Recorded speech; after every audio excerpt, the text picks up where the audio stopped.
Hello and welcome back to my channel. My name is Marin and here you will find a little beauty, a little books, and a little teaching content. So if that sounds like something you might enjoy, I would love for you to subscribe and stick around and join me in my little corner of YouTube. Today's video is going to be my September reading recap. So let's go ahead and get into it.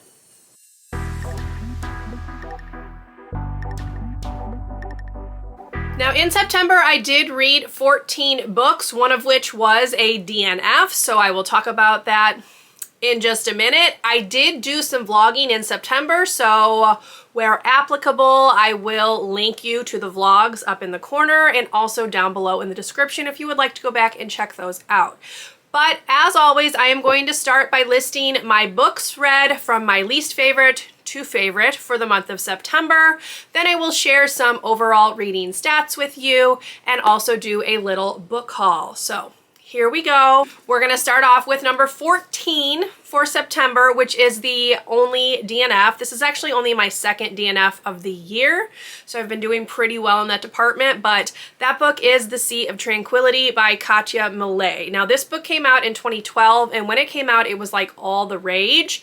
This is a contemporary YA romance featuring a girl who had something really terrible happen to her in the past. She is trying to like move on from that, but she's also trying to keep what happened to her a secret. She meets a guy named Josh. Josh also has some like family drama that he's dealing with, and supposedly they have this really great romance. However, I got like 37 pages into this and absolutely detested the main character. I also just didn't like the writing style. I did not like the way the main character thought of other people. She was just really not a very nice person, and considering we're supposed to have sympathy for her, I just knew that that was not going to be what happened for me, and if I did read this, it would be like hate reading. I had other things I wanted to read instead, so we DNF'd. So I am not giving this a rating. I am not really sure why so many people loved this when it first came out. Perhaps had I read it back in 2012, it would have been more impactful for me personally, but in 2023, this was not it. So I will be unhauling this, and this was my second DNF of the year. Now we are going to get into some series books, because in September I really wanted to focus on finishing and or reading continuations of series. So coming in at number 13 is Kind by Holly Black. This is the third and final book in her Good Neighbors graphic novel series. I did not really love the second book or the third book. I found this very mediocre. I'm giving it 3 stars. I don't love the art style. I've talked about that when I've talked about like the previous books before. And overall, this was just meh. I think, again, had I read it back when I was like at the height of my paranormal reading, I would have perhaps liked it better, but it's 3 stars in 2023. At number 12 is the 20th Nancy Drew book, which is The Clue in the Jewel Box by Carolyn Keene. This one was very nonsensical and like over the top silly. So while obviously I expect that from Nancy Drew, this one was just kind of mediocre. The mystery wasn't really all that engaging. I still had a good time, but it wasn't my favorite. So 3 stars for this one as well. At number 11 was actually the September pick for the Literally Dead book club, which is Monstrilio by Gerardo Samano Cordova. I'm the black sheep here. Everyone seems to absolutely love this. They find it like very emotionally impactful. I did not. I'm giving it 3 stars. Again, I found it mediocre. I don't know. I did listen to this on audio. Perhaps if I'd read it physically, I may have felt a little bit different, but I feel like it was kind of slow. I, again, did not feel any kind of emotional attachment to any of the characters, and you do have 4 point of view characters. Like, they each do like a section of the book, and I just didn't care. I didn't care, and yeah, black sheep on this one for sure, because I'm only giving it 3 stars. At number 10 is The Secret in the Old Attic, again by Carolyn Keene. This is the 21st Nancy Drew book, and this one I found quite fun and kind of spooky. This actually would have been like a good one to read for spooky season, because Nancy and her friends keep having to travel up into this very old, creepy attic to to try to solve this mystery of some missing music manuscripts. I really enjoyed it. Again, a little bit overly silly. The way that the two mysteries like connected together didn't really make much sense to me, but I had a good time with it. And again, I'm giving it 3 stars. Coming in at number 9 is P.S. I Still Love You by Jenny Han. This is the second book in her To All the Boys I've Loved Before series. And I had a lot of trouble with this one because I had a lot of trouble with Laura Jean as a character in this one. I felt like she was overly naive, made some kind of rash judgment calls, and I also did not appreciate the introduction of a second love triangle, considering we'd had one already in the first book. I understand what she was doing. Again, had I read this back when it was released, maybe I would have liked it more, but right now as an adult in 2023, this was just not my favorite. I didn't like the contrived drama. I felt like it was very much drama for drama's sake. I felt like she didn't know what else to do to create like conflict in this book to like move the plot forward, but I was just really irritated with Laura Jean like throughout the entire book. So not my favorite. Again, 3 stars. Coming in at number 8 is a book off of my 23 in 2023 list, and that is A Countess Below Stairs by Eva Ibbotson. I quite enjoyed this. This is very like fairy tale-esque without like the magical element. So you are following Anna. She is from some kind of aristocracy in Russia. This is during the Russian Revolution. Her and her family leave Russia and find a home in the UK, I believe. And she takes up a job as like a house servant for an earl, I believe. And there's like a forbidden romance between her and the earl, although like it takes a while to get started. It is very slow burn, and I enjoyed it, but there were things about it that I also did not like. However, I did a whole vlog on this one, so instead of talking about it here, I'm gonna link you to that vlog up above, and you can tune into that to hear my full thoughts. But in the end, I did give this one 3 stars.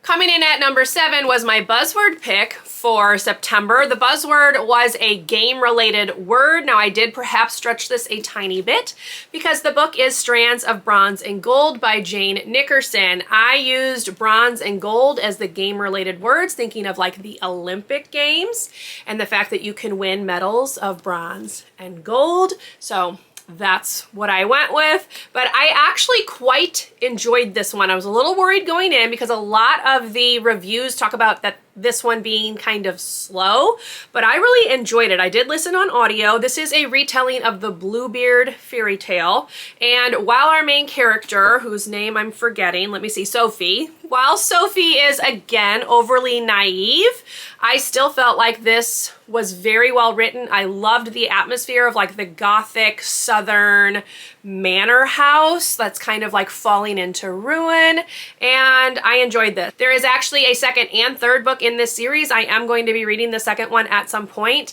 So yes, I personally really enjoyed this and would recommend it, although obviously your mileage may vary. And I did give this one 3.5 stars. I just realized I forgot to say that. 3.5 stars. Coming in at number 6 is European Travel for the Monstrous Gentlewoman by Theodora Goss. This one is thick, and therein lies the problem with this one, in my opinion. This is just overly long. I felt like she really could have done some editing on this to make the story a bit more clear and concise. I felt like there were some like meandering plot lines that maybe didn't need to occur. The ending felt strangely fast and quick to wrap up, considering like the buildup and the fact that this is an over 700-page book. I still enjoyed it. I enjoyed getting back with these characters. If you are unfamiliar, we're following daughters of characters from classic literature. So we have Mary Jekyll, Beatrice Rappaccini, Catherine Moreau, Justine Frankenstein, and Diana Hyde. We also are introduced to Lucinda Van Helsing in this installment, and also Count Dracula. So lots of like classic characters. I enjoyed it. I just felt like it needed to be edited a bit more because this was way too long. But in the end, I am giving it 3.5 stars, and I'm excited to read the last book. Coming in at number 5 is Out of Sight, Out of Time by Allie Carter. This is the 5th book, I think, in the Gallagher Girls series, and this is another one that I quite enjoyed. These are very quick reads, although as the series has gone on, the books are getting like darker and darker with the content that they're dealing with. So I gave this one 4 stars. I did enjoy it. I still think the first one is my favorite, but this one definitely sets itself up for like a nice climax, a nice finale of the series, which I am looking forward to reading. Coming in at number 4 is Shadowlands by Kate Bryan. This is actually a reread. I read this for the first time back when it was first released. Again, I'm thinking like 2012, 2013, somewhere around there. This is a mystery thriller with some paranormal aspects. And I really had forgotten quite a lot of what happened in this book. Like going into the reread, I only remembered like the vaguest things. So I was pleasantly surprised at how much like the twists and things still kind of like caught my attention and caught me by surprise, because I really had forgotten exactly what the book involves. This is the first of a trilogy, and I am hoping to finish the trilogy this year. So I needed to reread the first one though, because I really could not remember enough details, but I did enjoy this quite a lot. I will say when I first read it, I gave it 5 stars because that was like prior to me really reading any mystery and thriller books. Now that I read quite a lot of those, this one was dropped down to a 4 star, but I would still recommend. At number 3 is Water for Elephants by Sara Gruen. This is another book on my 23 and 2023 list. This was actually a carryover from August, and I gave this one 4 stars. This one was interesting. This is another one that I just felt like I was a bit of a black sheep on. I still quite enjoyed it, but again, I was lacking the emotional connection to the story, the main character, and it really didn't like grip me the way I was expecting it to. I knew that it was going to be a little bit slower because it is historical fiction, but everyone's reviews talk about how it made them cry, how it made them emotional. It didn't do that for me. I still really enjoyed it, but the emotional impact was a bit lost. Okay, coming in at number 2 is The Brothers Hawthorne by Jennifer Lynn Barnes. This is the 4th book in her Inheritance Game trilogy that is now no longer a trilogy and is a series, because there is a 5th book coming out next year. This one focuses on Jameson and Grayson specifically. You have chapters from their point of view, whereas the first 3 books were from Avery's point of view. You do get cameos from most of the characters that you met in those first 3 books, but this is really focused a lot on like Jameson and Grayson figuring out who they are, how they fit into the world, and dealing with who their fathers are. So I quite enjoyed it. I know that there are people who did not, but for me it was exactly what I wanted. This book actually is set between the end of the last chapter of the Final Gambit and like the epilogue of the Final Gambit. So keep that in mind when you're going in. We're kind of like going back in time, but it is new things that you learn and find out, new adventures. Jameson's is very much the puzzles and the games. Grayson's is much more emotional and kind of slower paced, but I enjoyed it quite a lot. I'm giving it 4 stars, and I will definitely be checking out the 5th book, which comes out next year.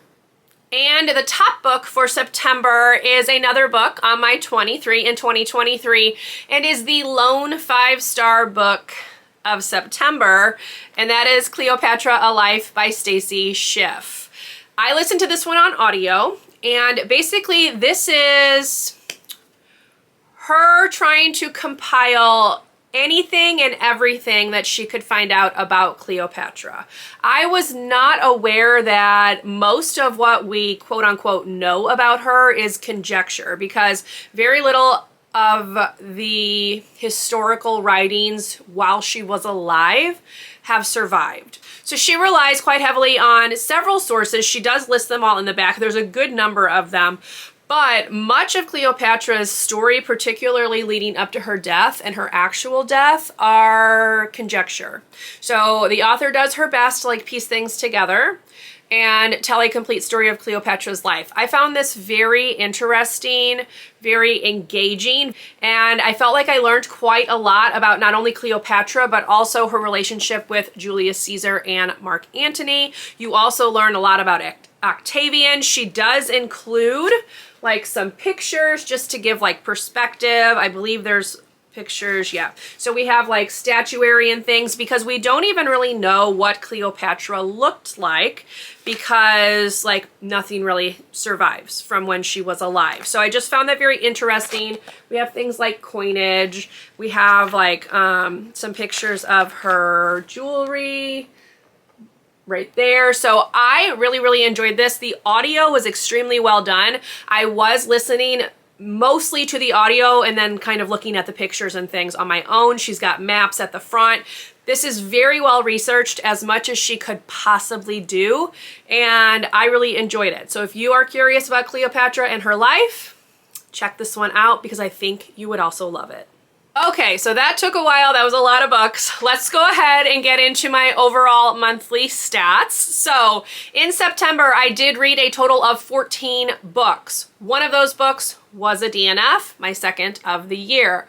This works out to a total of 4,167 pages read. And this is a breakdown of 7 audiobooks, 2 ebooks, 4 physical books, and 1 mixed media book where I was listening to the audio and reading physically. Keeping track of how many books I'm reading that are actually on my physical shelves, I only managed to read 4 owned books in September, and I borrowed 10 of them. So not great, but you know, it is what it is. For series breakdown, because September was series September for me, I did read 9 series books and 4 standalones. The series break down to 6 continued series, 2 started series, but one of them was Shadowlands, which was a reread, and 1 finished series. So making progress in quite a few series, still need to finish quite a few series.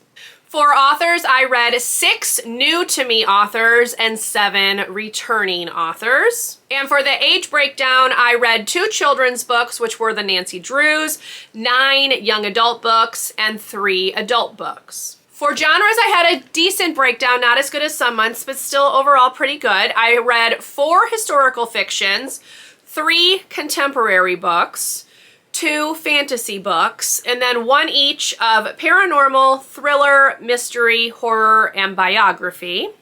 And for my star breakdown, I am going to group the 3.5s in with the 3s because on my tracking sheet, there is no 3.5 category, so they're going into the 3s, but it breaks down to 1 5-star, 4 4-stars, and 8 3 stars. So not my best in terms of rating, but at least I managed to tackle a really good number of books. Now we're going to go ahead and end with a little book haul. So obviously I did get another book of the month book in September.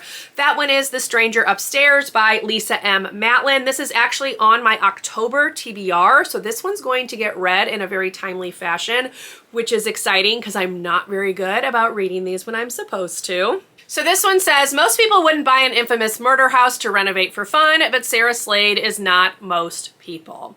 So it's about a woman who buys like an old Victorian house. This happens to be the place where some people were murdered, and strange things happen in this house. She also keeps hearing weird noises from the attic, hence the title, The Stranger Upstairs. And I'm very curious to see what happens in this one. I hope I really enjoy it. Haunted house books tend to be something that I quite enjoy, so we will see how this one goes. And then September was also a month where 2 of my pre-orders came in. So the first one is the next Percy Jackson book. This is The Chalice of the Gods. He is calling this Percy Jackson number 6. This is written in like the classic first-person POV, like the Percy Jackson that you met in his Percy Jackson and the Olympians series. And I've actually started this. I was hoping to read it in September, but I did not get it done. So I am like 100-ish pages into it, and I'm having a very good time being back with Percy, Annabeth, and Grover. This is like very classic Percy Jackson. So this is one that I did receive. This is another one that will get read in a timely fashion. Go me, because I am working on it and hoping to finish it today.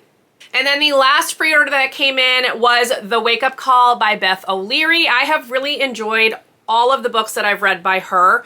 I gave like 5 stars to both the road trip and the no-show. I didn't love the flat share quite as much, but I'm hoping that because this one is recent and it is more in line with like the no-show and the road trip, that I will enjoy this one as well. So we will see. This one is shorter than I was expecting. I feel like the other two were much longer. This one is 354 pages, so definitely shorter than either of the other two that I mentioned that I really loved. So hopefully I will like this one as well. This one is about 2 hotel receptionists who find a collection of old wedding rings and compete to return them to their owners, discovering their own love story along the way. So, sounds cute. I'm looking forward to it. Hopefully I will love it. And that's it. That is my September reading recap and small little book haul. So I hope you enjoyed. If you did, please leave me a thumbs up. Consider subscribing to my channel if you would like to see more from me. And I will see you in my next video. Bye, everyone.